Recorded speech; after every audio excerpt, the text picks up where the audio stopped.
안녕하세요. 국민아침마입니다. 우리가 인생 살다 보면 대출을 안 받을 수가 없죠. 현금이 굉장히 많으신 분들이야 우리하고 톡 떨어지신 분들이고, 어찌됐든 간에 이래저래 해서 대출을 받았는데 이게 더 이상 감당이 안 될 정도로 금액이 많이 불어났을 경우, 마지막으로 할 수 있는 것은 곧 정부의 도움을 받아야죠. 개인회생 또는 신용회복 이런 걸 신청하게 되죠. 개인회생의 경우에는 예전에는 5년인데 요즘은 그래도 3년으로 많이 줄어서, 저는 부채가 많으신 분들은 대부분은 개인회생을 많이 추천을 드립니다. 왜? 3년만 신용불량으로 가면은 그 이후는 또 정상적으로 신용생활을 할 수 있기 때문에. 하지만 신용회복은 최장 10년까지 갚는 돈도 개인회생보다 훨씬 많아. 그래서 이왕에 신청하는 거 3년 깔끔하게 가자. 저는 그런 생각이어서 개인회생을 많이 추천드리는데, 개인회생은 그 3년간의 신용불량이라고 보시면 되죠. 그죠? 신용카드 이용 못하고 다른 이타저타 대출을 이용하기가 좀 어렵고, 그리고 그런데 또한 최저생계비, 본인 소득의 최저생계비만 빼고 나머지는 모두 다 법원 통장으로 법원으로 입금을 해야 되는 거예요. 자, 이 최저생계비가 뭔가요? 국가에서 봤을 때 이만큼 정도는 이용을 해야지 먹고 살 수가 있다라고 정해준 금액이죠. 그 최저생계비 외에는 입금을 하게 되죠. 자, 그런데 그래요. 별탈 없이 내가 그 3년 동안 별탈 없이 지낸다면 어떻게 먹을 거 조금 줄이고 쓸 거 좀 아끼고 허리띠 좀 졸라매고 그러면 이 최저생계비로 버틸 수 있어요. 그런데 문제는 사람 인생이란 게 그러게 생각대로 막 갑니까? 오늘 갑자기 목돈이 확 필요할 때가 있어요. 이러면 어떻게? 다행히 주변에서 빌릴 수도 있겠지만 솔직히 갖기는 쉽지 않죠. 왜? 수입이 없잖아요. 수입이. 최저생계비는 갖기가 쉽지 않아요. 또 빌리기도 힘들고. 왜? 현재 나는 개인회생이 신용불량자인데 누가 나한테 돈을 빌려주겠어? 그러다 보니까 이 개인회생자만을 위한 대출 상품, 이 금융사놈들도 참, 하여튼 간에 내가 항상 이 장사꾼이라고 말하는 게 이거예요. 개인회생이라는 이 약점을 이용을 해서 이자를 높이 올려서 대출을 해주는 곳들이 있죠. 어떤 몇몇 저축은행, 그리고 대부업체들. 참 얍삽해요. 근데 그분들한테는 이런 곳이 또 한 줄기에 빚이 됩니다. 그 금융사가 잘났다는 얘기 아니에요. 근데 당장 어떻게? 당장 급한 물 꺼야 되는 분들은 이자가 높아도 그 돈이라도 갖다 써야 돼요. 그래서 어쩔 수 없이 또 개인회생 중에 이 고금 대출을 또 이용하게 돼요. 진짜 미칠 일이죠. 하지만 어쩔 수 없죠. 이용했어. 자, 이용한 건 이용한 것이고, 그러고 나서 개인회생이 다 끝났어. 면책까지 싹 받고. 자, 그러면 이 고금리 대출을 계속해서 이용할 게 아니라 저금리 대출을 받아가지고 이걸 상환을 해버려야 될 거 아니에요. 그죠? 그래서 은행에 간단 말이에요. 이제 나 개인회생 끝났고 신용불량 끝났으니까. 그래, 은행 가서 딱 대출 신청했는데, 어머나, 이 금융권 대부업 이렇게 고금리 대출 이용하시네요. 그럼 저쪽에서는 안 해드려요. 안 돼요. 그러면서 1금융권에서 딱 부결 내버려요. 그럼 어떡해? 이 고금리를 또 계속 써야 돼. 고금리 쓰다 보면 또 다음 대출 받는 것도 또 고금리 받아야 되고.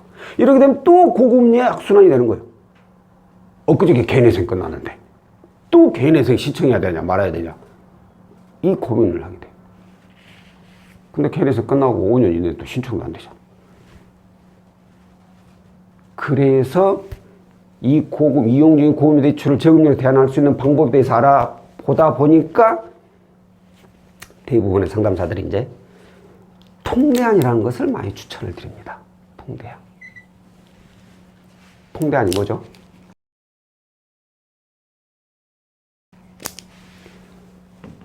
현재 이용 중인 모든 채무를 상환한 뒤 1금융권 에서부터 저금리로 재대출을 이용하는 방식이죠.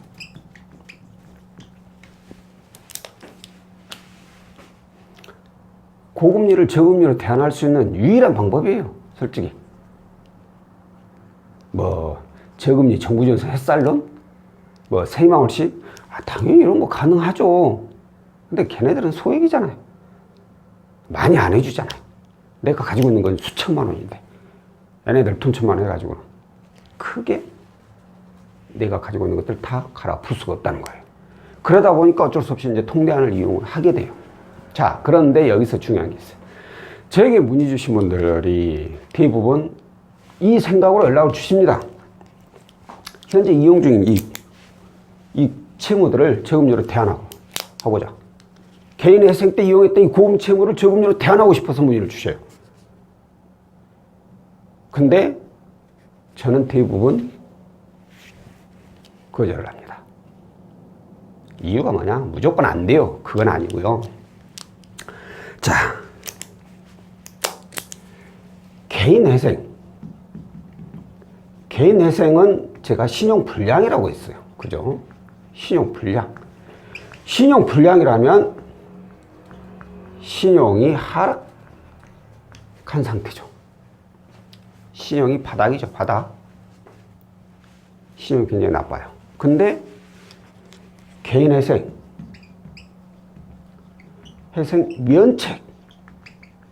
면책 후는 신용이 상승을 하게 됩니다. 상승. 불과 엊그제까지만 해도 뭐 예전 등급으로 따지면 9등급, 10등급이던 분이 오늘은 6등급, 5등급이 될 수가 있어요. 그래서 나 지금 점수 올랐으니까 저금리로 통장 이용해가지고 저금리로 좀 해주세요. 그런데 그분들은 안 됩니다. 어떤 업체는 된다고 하는 것도 있어요. 어떤 통대안 업체는 된다고 하는 것도 있는데 저는 안 된다고 합니다. 그 이유가 뭐냐? 자, 신용점수 볼게요. 신용점수가 개인 회생 때는 점수가 이렇게 가요. 그러다가 면책이 됐다. 이렇게 쭉 올라가게 되죠. 이렇게 가죠. 면책. 엊그제까지만 해도 바닥이던 신용이 정상적으로 올라왔어. 그럼 된 거 아니야 라고 하실 수 있죠. 근데 모든 금융사들은 내부 등급이라는 게 있어요. 내부 점수라는 게 있어요. 나이스나 올크레딧 이게 아닌 얘네 둘을 모아서 또 자체적으로 내부 등급이나 내부 점수가 또 산출이 됩니다. 근데 엊그제까지 바로 이 바닥이었던 이 점수가 급작스럽게 올랐다고 해서 내부 점수가 훅 이렇게 올라가느냐? 그게 아니라는 거죠, 이게. 뭐야? 이 사람 지금 점수는 좋은데 엊그제까지만 해도 바닥이었네? 어떤 뭔가가 있었겠지? 하지만 그걸 바로 적용을 해주지는 않는다는 거죠. 바닥이었으면 이렇게 간다는 거죠. 나의 신용 점수는 바로 직각으로 쭉 올라갔더라도 금융사 내부 점수는 이렇게 완만한 곡선을 타고 올라가게 된다는 거죠. 이게 문제라는 거예요, 이거. 같은 바닥에서 똑같은 시점으로 가는 이 시점, 여기에서 여기까지 가는 이 시점이죠. 이게 바로 저는 한 3개월 정도를 예상을 합니다. 그렇기 때문에 개인 회생을 면책 받았다고 해서 무턱대고 통대안을 진행했다가는 내 점수는 여가 있지만 은행 점수는 아직 여가 있는 거예요. 내부 점수는 여기에 있는 거예요. 그렇기 때문에 은행에서 대출이 안 나와버릴 확률도 많아요. 나오더라도 원래는 예를 들어서 은행에서 뭐 5천만 원 나올 뿐이 한 2천만 원 찔끔 나오고 말아버리고. 그렇기 때문에 최소 3개월 이상은 지나야지 이 은행 내부 점수도 신용 점수하고 비슷하게 올라와 있다. 이거죠. 그렇기 때문에 개인회생 끝났다고 바로 통계안을 신청하는 것보다는 개인회생 면책 결정문 받고 그리고 또 신용평가서에 또 이게 반영이 돼야 돼요. 그게 또 한 2주 걸리잖아요. 그러니까 어느 날 갑자기 내 점수가 이제 탁 올라왔다. 그럼 그때부터 한 3개월 정도 지나고 나서 이 고금리 대출을 저금리로 대안하려면 그때 통계안을 알아보시는 게 시간상 맞다라는 거예요. 근데 여기서 또 문제가 있어요. 회사 직군이 외감법인, 외감 이상 직군에 한해서만 또 대부분 됩니다. 그러니까 외감 직군인 밑에, 그 밑에는 일반 법인, 그리고 개인 사업장에서 근무하시는 직장인, 이런 분들은 또 통대안이 쉽지가 않아요.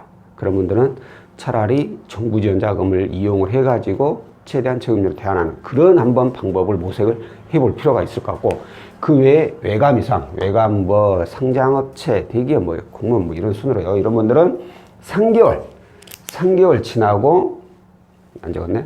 3개월 후에 신청을 하는 것이 가장 알맞다고 봅니다.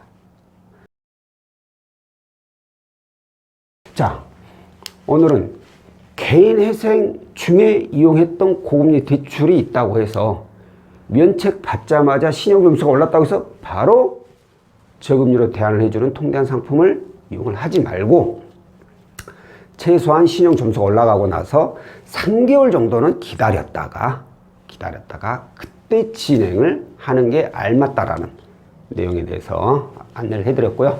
다음번에는 또 다른 내용으로 찾아뵙도록 하겠습니다. 고맙습니다.